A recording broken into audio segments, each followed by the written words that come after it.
بسم اللہ الرحمن الرحیم۔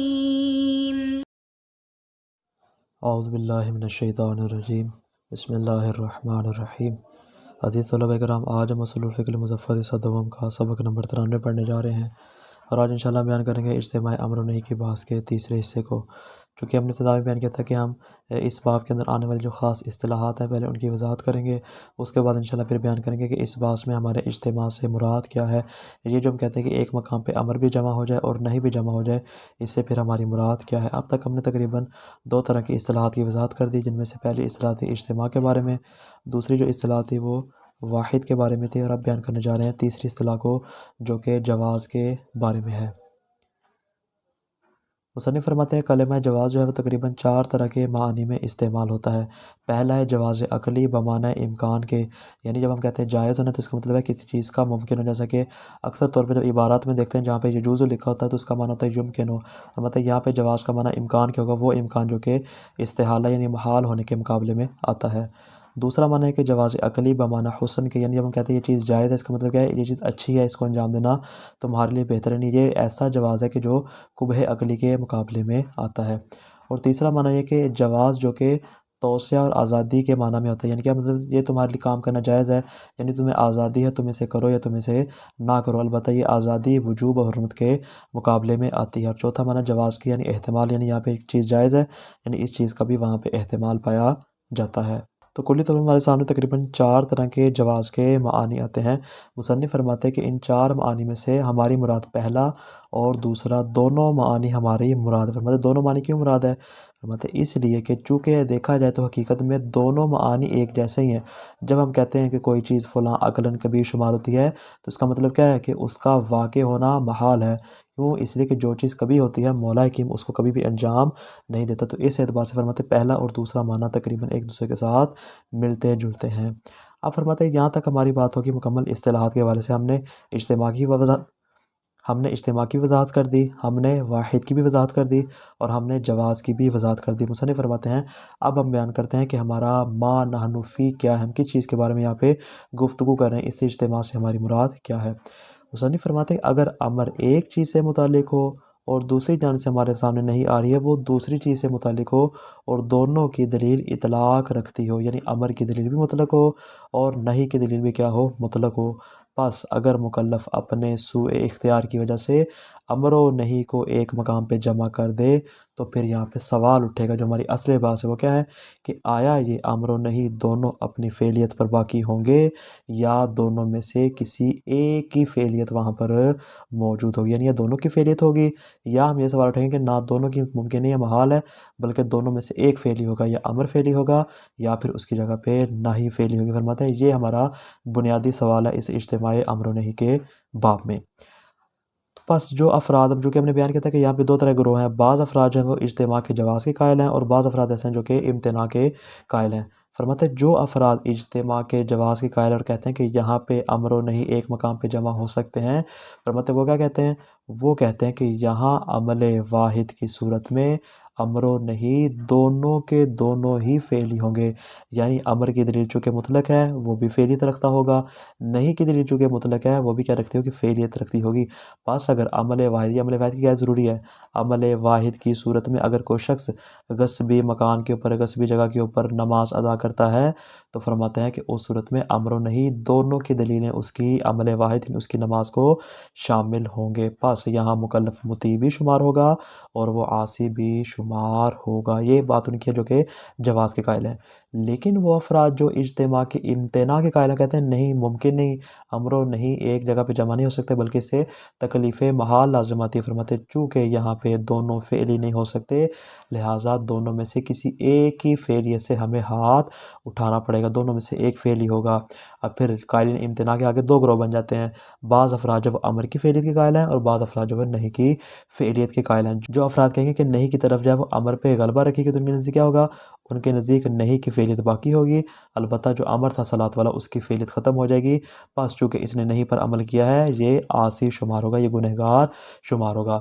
لیکن مقابلے میں دوسرا گروہ کیا کہتے ہیں، وہ کہتے ہیں کہ نہیں، امر کی جو طرف ہے وہ نہیں پہ غلبہ رکھتی ہے۔ پس جب نہیں پہ غلبہ رکھتی ہے تو اس کا مطلب کیا ہے کہ یہاں پہ امر فعلی ہوگا، نہیں فعلی نہیں ہوگی۔ جب امر فعلی ہوگا تو گویا کہ یہ جو نماز ادا کرے گا یہ صرف مطیع شمار ہوگا، عاصی شمار نہیں ہوگا، یعنی دونوں میں سے جس کی فعلیت ہوگی اسی کی فعلیت کے اعتبار سے اس کے اوپر مطیع یا عاصی ہونے کا حکم لگایا جائے گا۔ یہاں تک بات ہوگی مکمل۔ مصنف فرماتے ہیں کہ اب ہم نے جب کہ محل نزاع کو واضح کر دیا اور آپ کے لیے معلوم ہو گیا کہ یہاں پہ ہماری گفتگو کس چیز کے بارے میں، فرماتے ہیں اب ہم اصل بحث کو بیان کرتے ہیں کہ یہاں پہ اجتماع میں ہم کس طرف کے قائل ہوں گے، آیا جواز والوں کی طرف جائیں یا ہم امتناع والوں کی طرف جائیں۔ مصنف فرماتے ہیں جو جواز کے قائل ہیں ان کے پاس بھی دلیلیں ہیں، اور جو افراد امتناع کے قائل ہیں ان کے پاس بھی دلیلیں ہیں۔ وہ دلیلیں کون سی ہیں اس کو انشاءاللہ ابھی آگے بیان کرنے جا رہے ہیں۔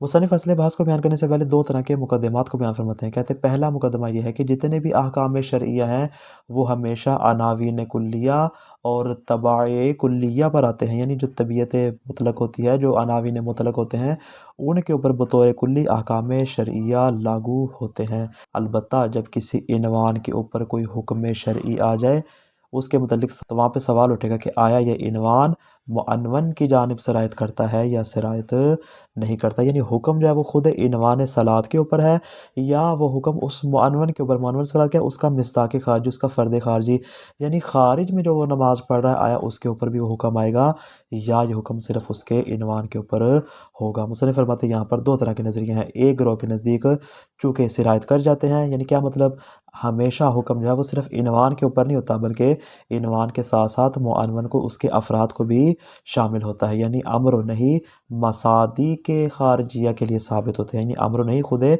نماز کے اوپر ان کا عنوان صادق نہیں آتا بلکہ، یعنی خود جو امر نہیں ہے وہ عنوان کے اوپر صادق نہیں آتے بلکہ عنوان کے علاوہ جو اس کے افراد اور مصادیق کے خارجیہ ان کے اوپر بھی امر و نہی کا حکم۔ یہ ہو گیا اس کا پہلا نظریہ۔ مقابل میں دوسرا نظریہ کیا ہے کہ وہ کہتے ہیں کہ نہیں، سرایت نہیں کرتا بلکہ حکم ہمیشہ امر و نہی کے لیے ہوتا ہے، اس کے عنوان کے لیے ہوتا ہے، اس کے افراد کے لیے نہیں ہوتا۔ البتہ جب اس کے افراد میں سے کسی فرد کو انجام دے دیا جائے تو بطور قہری اور حکم عقلی کے مطابق کیا ہوتا ہے، امر و نہی اس کے اوپر صادق آ جاتی ہے، وإلا اصل جو حکم ہے وہ خود عنوان کے لیے ہوتا ہے، معنون کے لیے نہیں ہوتا۔ پس جو افراد عدم سرایت کے قائل ہیں، یعنی کون سے والے، دوسرے گروہ والے، ان کے نزدیک خارج میں جو عمل واحد ہمارے سامنے ہے نہ وہ امر رکھتا ہے نہ وہ نہیں رکھتا ہے، یعنی عمل خارجی کی بات کریں، یعنی جو فرد خارجی جو اس کا مصداق خارجی ہے، فرماتے نہ اس کے اوپر امر کا اطلاق ہوگا نہ اس کے اوپر نہیں کا اطلاق ہوگا، بلکہ امر و نہیں کا اگر ہم اطلاق کریں گے تو خود اسی عنوان کے اوپر کریں گے نہ کہ اس کے عمل خارجی کے اوپر۔ پس اس مقام میں امر صلاۃ بھی ہے اور اس مقام پہ غصب کا یعنی نہیں کا عنوان بھی ہے، تو یہاں پہ کیا ہو جائیں گے، عناوین بھی متعدد ہو جائیں گے۔ جب عناوین متعدد ہو جائیں گے اس صورت میں فرماتے ہیں پھر اجتماع میں بھی کوئی حرج نہیں ہوگا۔ عبارت پہ غور کیجیے گا۔ الثالث الجواز، فرماتے اصطلاحات میں سے تیسری اصطلاح اس بارے میں کہ جواز کا معنی کہ جو ہم نے کہا کہ امر و نہی کا ایک جگہ پہ جمع ہونا جائز ہے، جواز رکھتا ہے، جواز نہیں رکھتا، اس کی وضاحت کر رہے ہیں۔ فرماتے والمقصود منہ الجواز العقلی، فرماتے اس سے مراد جو جواز عقلی مراد ہے کون سے والا، اے الامکان المقابل للامتناع، یعنی وہ والا امکان مراد ہے جو استحالہ اور امتناع کے مقابلے میں ہوتا ہے۔ وہو واضح، فرماتے ہیں کہ یہ معنی جو ہے وہ سب کے نزدیک روز روشن کی طرح واضح ہے۔ اسی طرح فرماتے ہیں وَيَصِحُ أَن يُرَادَ مِنْهُ الْجَوَازُ الْعَقْلِي الْمُقَابِلُ لِلْقُبْحِ الْعَقْلِي، فرماتے ہیں اس طرح یہ بھی صحیح ہے کہ ہم جواز عقلی سے وہ والا معنی بھی مراد لیں جو کہ قبح عقلی کے مقابلے میں، یعنی حسن عقلی والا معنی بھی یہاں پر مراد لیا جا سکتے ہیں۔ وہی میں نے بات جو پہلے بیان کی تھی کہ یہاں پر پہلا والا معنی یعنی امکان والا معنی بھی مراد لیا جا سکتا ہے اور یہاں پہ حسن عقلی والا معنی بھی مراد لیا جا سکتا ہے۔ آگے فرماتے ہیں وَهُوَ قَدْ يَرْجِعُ إِلَى الْأَوَّلِ، فرماتے ہیں حقیقت میں دیکھا جائے تو جو دوسرا جو معنی ہے یہ قبح عقلی کے مقابلے میں آنے والا حسن عقلی والا معنی، فرماتے ہیں حقیقت میں یہ پہلے معنی کی جانب ہی پلٹتا ہے۔ کیوں؟ بِاعْتِبَارِ أَنَّ الْقَبِیحَ مُمْتَنِعٌ عَلَى اللَّهِ تعالیٰ، اس لیے کہ جو بھی عمل کبیح ہوگا وہ ہمیشہ ذات خدا کے لیے محال ہوگا۔ فرماتے ہیں کہ چونکہ یہاں پہ کبھی کے مقابل میں ہے اور اوپر کے عدم امکان ہے، فرماتے ہیں جو چیز بھی کبھی ہوتی ہے وہ ہمیشہ مولا حکیم کے لیے کیا ہوتی ہے، ممنوع اور محال ہوتی ہے۔ اس بنا پر فرماتے ہیں دونوں معنی حقیقت میں ایک جیسے ہو جائیں گے۔ البتہ جو ہم نے دیگر دو معنی بیان کیے تھے، فرماتے ہیں والجواز لہو معان اخر، فرماتے ہیں جواز کے دیگر دو معنی بھی ہیں، کل جواز المقابل الوجوب والحرمت الشرعیین، فرماتے ہیں جیسا کہ جواز کا وہ والا معنی جو کہ وجوب اور حرمت شرعی کے مقابلے میں آتا ہے کہ جو آپ کو آزادی آپ انجام دیں انجام نہ دیں۔ اسی طرح فرماتے ہیں والجواز بمعنی الاحتمال، جواز کا احتمال کے معنی میں ہونا، البتہ وکلھا غیر مرادۃ قطع، فرماتے ہیں ان میں سے کوئی بھی معنی یہاں پر ہماری مراد نہیں ہے۔ یہاں تک بات ہوگی مکمل اصطلاحات کے حوالے سے۔ آگے فرماتے ہیں اذا عرفت تفسیر هذه الکلمات الثلاث الواردۃ فی عنوان المسئلہ، فرماتے جب عنوان مسئلہ میں وارد ہونے والی 3 اصطلاحات کی ہم نے آپ کے سامنے تفسیر رکھ دی اور آپ کے لیے ہم نے اس کو واضح کر دیا، یتضح لک جیدا تحریر النزاع فیہما، فرماتے ہیں کہ آپ کے لیے یہاں پہ محل نزاع بھی واضح ہو چکا ہوگا۔ محل نزاع کیا ہوا؟ فإن حاصل النزاع فی المسألة يكون أنه في مورد التقاء عنواني المأمور به والمنهي عنه في واحد وجودا هل يجوز اجتماع الأمر والنهي، یعنی یہاں پہ حاصل نزاع اس بارے میں ہوگا کہ آیا کسی ایک مقام کے اوپر اگر مأمور به اور منہی عنہ کا ایک ہی وجود کے اندر التقاء ہو جائے، دونوں ایک دوسرے کے ساتھ مل جائیں، آیا یہاں پہ امر و نہی کا اجتماع ہو سکتا ہے یا اجتماع نہیں ہو سکتا؟ یعنی مأمور به اور منہی عنہ کے ایک جگہ پر آ جانے سے امر و نہی کا اجتماع لازم آتا ہے یا اجتماع لازم نہیں آتا۔ ومعنی ذالک، فرماتے اس کا معنی کیا ہے؟ انہو حل یصح، اسی بات کی دوسرے الفاظ میں وضاحت کرواتے ہیں، انہو حل یصح ان یبقى الامر متعلقا بذلك العنوان المنطبق على ذلك الواحد ويبقى النهي كذلك متعلقا بالعنوان المنطبق على ذلك الواحد، یعنی آیا یہاں پہ یہ درست ہے، یعنی آسان الفاظ میں اگر کہیں تو کیا کہیں گے؟ آیا یہاں پر یہ درست ہے کہ امر کی فعلیت بھی باقی ہو اور نہی کی فعلیت بھی باقی ہو؟ آیا یہاں پر یہ صحیح ہے کہ امر جو ہے وہ اپنے اسی عنوان کے ساتھ متعلق ہو رہا ہو کہ جو اس فعل واحد کے اوپر منطبق ہو رہا ہے؟ اسی طرح فرماتے ہیں جو نہیں ہے وہ بھی اپنے عنوان کے ساتھ اسی فعل واحد کے اوپر کیا ہو رہی ہو؟ منطبق ہو رہی ہو۔ جب امر بھی منطبق ہو رہا ہے، امر مطلق ہے، نہیں بھی منطبق ہو رہی ہے، وہ بھی مطلق ہے، فیکون المکلف مطیعا وعاصیا معا فی الفعل الواحد، بس اس صورت میں جو مکلف ہوگا وہ ایک ہی فعل میں مطیع بھی شمار ہوگا اور عاصی بھی شمار ہوگا، کیوں؟ امر پہ بھی عمل کر رہا ہے اور نہی کے اوپر بھی عمل کر رہا ہے۔ یہ سوال یعنی آیا پہلی صورت ایسے ہے کہ دونوں ایک جگہ پہ جمع ہو سکتے ہیں، اس طرح کے دونوں کی فعلیت کو ہی باقی رکھا جائے پہلی صورت، او انہو یمتنع ذالک ولا یجوز، یا ایسا ممکن نہیں ہے کہ ایک جگہ پہ امر و نہی جمع نہیں ہو سکتے کہ دونوں کی فعلیت کو باقی رکھا جائے، تو پھر کیا ہے؟ فیکون ذالک المجتمع للعنوانین اما مأمورا به فقط او منہیا عنہ فقط، فرماتے یہاں پہ جو دو عنوانوں کا مجمع قرار پا رہا ہے، فرماتے یہ جو فعل واحد ہوگا جو مجتمع قرار پا رہا ہے دو عنوانوں کے لیے، یا تو ہم اس کو صرف مأمور به قرار دیں گے یا ہم اس کو منہی عنہ قرار دیں گے، یعنی دونوں میں سے کسی ایک ہی فعلیت کو اٹھانا پڑے گا۔ ای انہو اما ان یبقى الامر علی فعلیتہ فقط، امر جب اپنی فعلیت پر باقی ہوگا، فیکون المکلف مطیعا لا غیر، مکلف جو ہے مطیع شمار ہوگا، او یبقى النہی علی فعلیتہ فقط، یا جو نہیں ہے وہ اپنی فعلیت پر باقی ہوگی، فیکون المکلف عاصیا لا غیر، البتہ جو حضرت مکلف ہے وہ صرف عاصی شمار ہوگا، یہاں پہ مطیع شمار ہے، کیوں؟ اس لیے کہ ہم نے صرف نہیں کی فعلیت کو باقی رکھا ہے۔ آگے فرماتے ہیں والقائل بالجواز لا بد ان یستند فی قولہ الی احد الرأیین، فرماتے ہیں جو افراد یہاں پر اس بات کے قائل ہیں کہ امر و نہی کا ایک جگہ پہ اجتماع ہو سکتا ہے، فرماتے ہیں وہ ان دو نظریات میں سے کسی ایک نظریے کی جانب ان کی دلیل بڑھتی ہے اور وہ ان دو صورتوں میں سے کسی ایک صورت کو اختیار فرماتے ہیں، یعنی جو افراد بھی قائلین جواز ہوں گے ان کا مبنا ان دو صورتوں میں سے کسی ایک صورت سے خالی نہیں ہوگا۔ پہلی صورت آج بیان کریں گے، دوسری صورت انشاءاللہ پھر کل والے درس میں بیان کریں گے۔ فرماتے ہیں الاول، پہلی صورت کیا ہے؟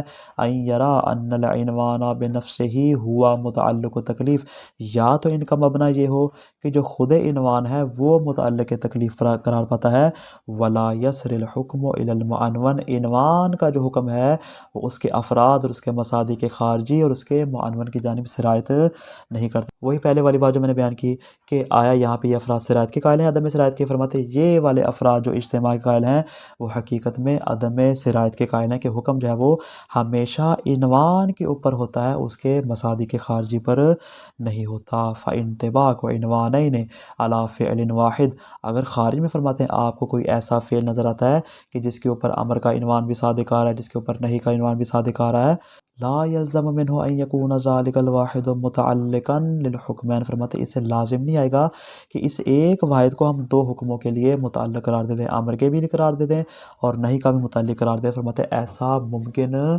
نہیں ہے، کیوں؟ اس لیے کہ یہ والا حکم خود عنوان تک محدود ہوتا ہے، اس کے معنون کی جانب بڑھتا نہیں ہے۔ جب یہ صورتحال ہے فلا یمتنع الاجتماع، فرماتے اس صورت میں پھر اجتماع بھی ممتنع نہیں ہوگا۔ اجتماع کا مطلب کیا ہے؟ یعنی اجتماع عنوان المامور بہ مع عنوان منہی عنہ فی واحد، یعنی ایک ہی فعل کے اندر مامور بہ کے عنوان کا منہی عنہ کے عنوان کے ساتھ جمع ہو جانا لا یمتنع، فرماتے اصلا محال نہیں، کیوں؟ لأنہ لا یلزم منہ اجتماع نفس الامر والنہی فی الواحد، اس لیے کہ یہ مامور بہ اور منہی عنہ جمع ہو رہے ہیں، خود امر و نہی ایک مقام پہ جمع نہیں ہو رہے۔ ہم نے کیا کہا تھا کہ امر و نہی کا جو حکم ہے وہ مامور بہ اور منہی عنہ تک صلاحیت نہیں کرتا۔ اس کا مطلب کیا ہے کہ اگر کسی مقام پہ امر و نہی جمع ہو رہے ہیں تو امر و نہی جمع ہوں گے، اگر کسی مقام پہ مامور بہ اور منہی عنہ جمع ہوں گے تو پھر یہ خود جمع ہوں گے، وہاں پہ امر و نہی جمع نہیں ہوں گے، کیوں؟ اس لیے کہ ان میں صراحت کا حکم نہیں پایا جاتا۔ اس اعتبار سے فرماتے یہاں پہ مامور بہ اور منہی عنہ کا اجتماع ہو جائے گا، ولا یمتنع، اس میں کوئی حرج بھی نہیں ہوگا۔ تو خلاصہ کیا ہوا آج کے درس کا کہ ما نحن فیہ میں جواز سے مراد وہ جواز ہے جو استحالہ اور قبح عقلی کے معنی میں استعمال ہوتا ہے۔ اصل بحث میں ہمارے سامنے دو نظریات ہیں، ایک ہے جواز اجتماع اور دوسرا ہے امتناع اجتماع۔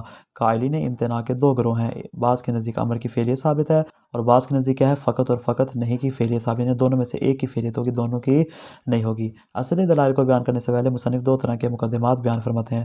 پہلا مقدمہ یہ ہے کہ احکام عناوین پر آتے ہیں لیکن دو صورتیں ہیں، بعض کے نزدیک صرف عنوان پر ہوتے ہیں جبکہ بعض کے نزدیک معنون میں بھی صراحت کر جاتے ہیں۔ البتہ جو ہم نے پہلی صورت بیان کی وہ اس بارے میں تھی کہ حکم جو ہے وہ فقط عنوان تک محدود ہوتا ہے، وہ آگے معنون میں صراحت نہیں کرتا، جب صراحت نہیں کرتا بس اس صورت میں اجتماع میں بھی کوئی حرج نہیں ہوگا۔